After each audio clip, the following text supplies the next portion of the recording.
Hi there, this is Marie T. Russell. Welcome to the Inner Self audio version of Attaining Balance Between Left and Right Brain by Nourishing the Solar Plexus Chakra, written by Glen, author of the book Chakra Healing Therapy.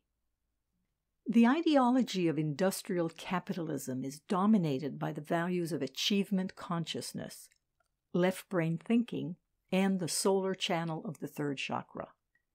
Aspiration and achievement, power and success, and fame and fortune are presented as highly esteemed goals in our education systems, our workplaces, the media, and the social fabric of modern societies. The unique individual is emphasized over the family or tribe. An economic theory that contributed to modern society's espousal of the values of achievement consciousness was Herbert Spencer's theory of survival of the fittest. This was Spencer's interpretation of Charles Darwin's theory of natural selection, which Darwin accepted. Darwin, however, also emphasized the importance of cooperation as a survival strategy in the natural world. Under capitalism, in principle, although less often in practice, anyone with initiative, competitive spirit, and determination could become successful. The individual achiever was glorified.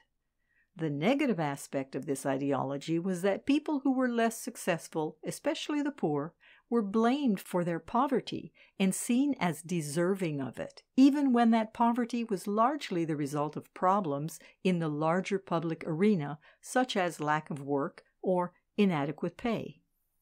This ideology is still the dominant cultural story in today's capitalist world and acts as a powerful influence on young people. It is embodied in our education systems, which encourage development through left brain thinking and achievement consciousness. Many young people emerge from their education with left brain dominance, even if they began school with balanced or right brain dominance. However, the values of affiliative consciousness have also been espoused in the West for a long time. The desire to help others, to take care of the poor, the sick, and the vulnerable, to be tolerant of differences between people while recognizing the importance of relationships and family. These values have long been respected, especially in democratic, socialist countries such as Scandinavia. When the solar plexus chakra is dominant and the heart chakra is strongly flowing, then our whole experience of life begins to change. Now the solar plexus chakra, rather than being the ruler of a person's life, becomes the servant of spirit, organizing the practical tasks of life to serve the calling of the higher centers of that person's being. The clash of two sets of values. It is possible to view our current-day politics as the clash of these two sets of values, with right-wing parties espousing achievement consciousness and left-wing parties espousing affiliative consciousness.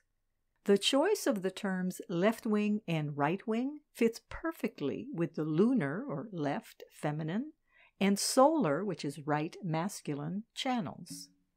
I'm not suggesting that every right-wing person has a dominant left brain and every left-wing person has a dominant right brain, because our choices about social values are more complex, influenced by the lower chakras and by adult experience.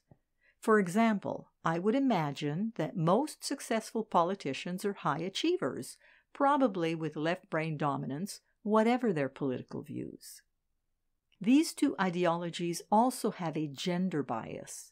Traditionally, in a patriarchal society, the male is expected to follow the aspirational values of career and success, of solar achievement consciousness, while the female is encouraged to follow lunar affiliative consciousness values of creating a home and family.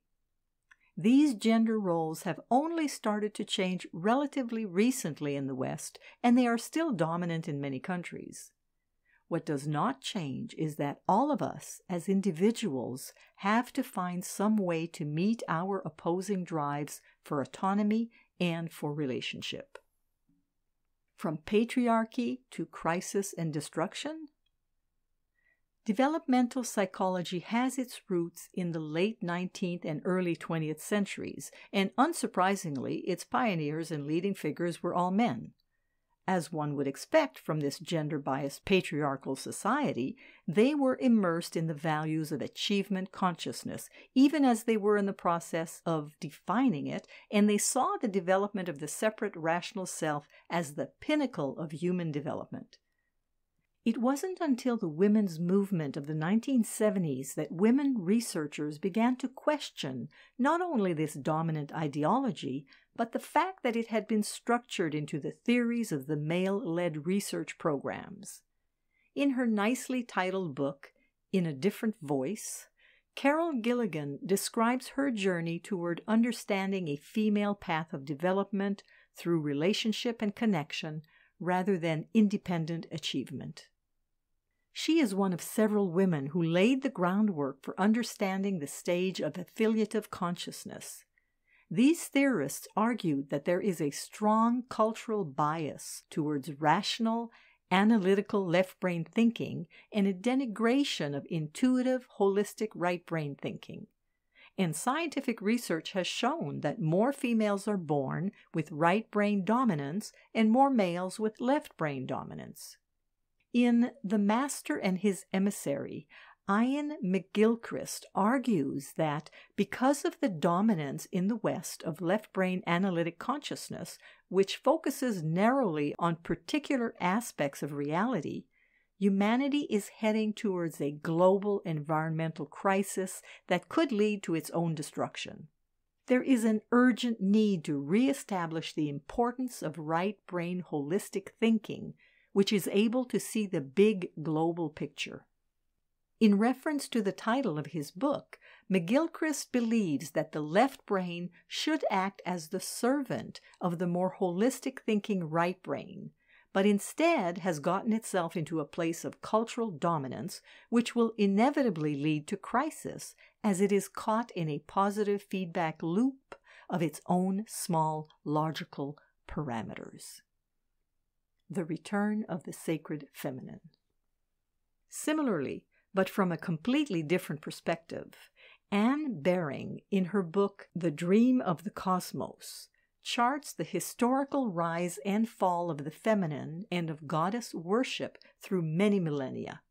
She calls for a return to the sacred feminine to avoid being faced with our own destruction. And I quote from her book. The effects on the world of the loss of the feminine, the loss of soul, are incalculable. We can see the effects of this loss of soul everywhere today, not only in the devastation and pollution of vast swaths of the earth, but in the unhappy, impoverished, and hopeless existence that people endure in the hideous and ever-expanding suburbs of our cities, in the increase of diseases like cancer, diabetes, and mental illness, particularly depression. The old are neglected and even ill-treated in a culture more interested in achieving targets than caring for people. The young are offered nothing to aspire to beyond the material goals promoted by the media. Women are degraded by having their bodies exploited to sell every kind of commodity. The human heart cries out for the return of beauty, for a place of sanctuary, for community and relationship, where the inner life is seen to be as important as the outer, and where a unifying sacred order to life on this planet is recognized and honored. This was a quote from Anne Baring in her work, The Dream of the Cosmos. Joseph Chilton Pearce addresses his own concerns about the future of life on Earth by attacking one of the dominant cultural values of achievement consciousness, namely ambition.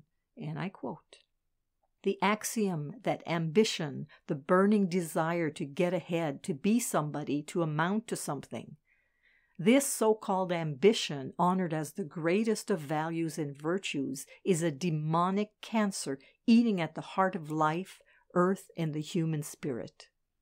And that was Joseph Chilton Pearce. All these writers discuss the environmental crisis that will occur if the human race continues to sleepwalk towards catastrophic global warming. These authors, in their very different ways, are calling for a rebalancing of the solar and lunar channels on a mass scale. Nourishing the solar plexus chakra. The solar plexus chakra is situated in the area of the upper abdomen, and it is associated with the adrenal endocrine glands, which govern our responses to stress. We are most aware of this part of our body when we feel stressed or when we're having difficulty stomaching something. We may experience shortness of breath or feel tension in the stomach area. This may be the result of the diaphragm tightening, which will interfere with our digestive processes. It is a symptom of the adrenal's fight, flight, or freeze response. Working as a body practitioner, I've noticed that when they are stressed, people respond differently, physically speaking, in this area of the body. Some people will feel very held by a tight diaphragm, which is a freeze response. Other people who are feeling very vulnerable will be quite collapsed and hollow in this area, and their response to the stress will be a desire to escape, or a flight response. In still others, the upper abdominal area feels as though it has a strong protective balloon surrounding it, and their response to the stress will be more about how they're going to overcome it, and that's a fight response.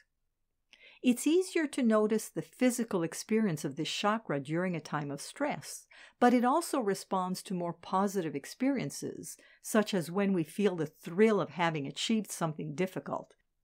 When we are bursting with pride, for example, this area feels like it is actually expanding, rising up into the chest. Lunar solar breathing exercise. This is an ancient yoga exercise from one of the tantric traditions.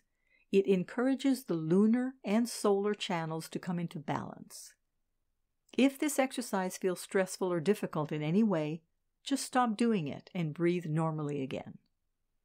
Sit or lie in a comfortable position and get into a calm and relaxed state.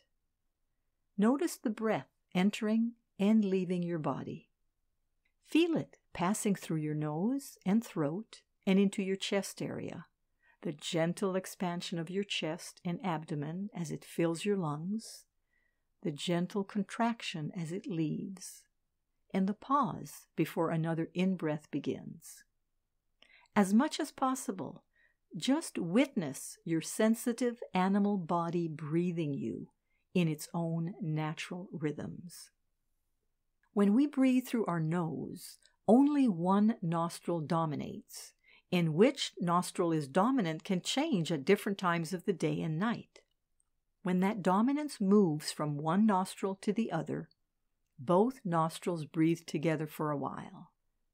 Now, as you breathe, notice which nostril is dominant, and keep your awareness on that nostril, breathing you for the next 5 breaths. Set your intention to move from the dominant nostril to the non-dominant one. See whether you are able to change the dominance just by intending it, and allow yourself to breathe through the newly dominant nostril for 5 breaths.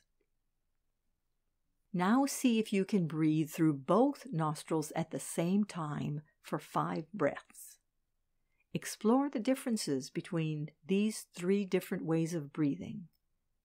You can increase or decrease the number of breaths as you desire before you change nostrils. If you're unable to make the change from one nostril to the other, just by your intention, do the exercise with a pillow on your chest so you can rest your arms on the pillow while using your hand to gently block one nostril as needed to allow the other nostril to become dominant. This article was excerpted from the book Chakra Healing Therapy: Awaken Spiritual Energies and Heal Emotional Wounds by Glen Park. The article was read by Marie T. Russell, publisher of InnerSelf.com. We hope that you have enjoyed this article. For over 30 years, we at Inner Self have sought to encourage new attitudes and new possibilities. For more inspiration, visit us at innerself.com. Thank you.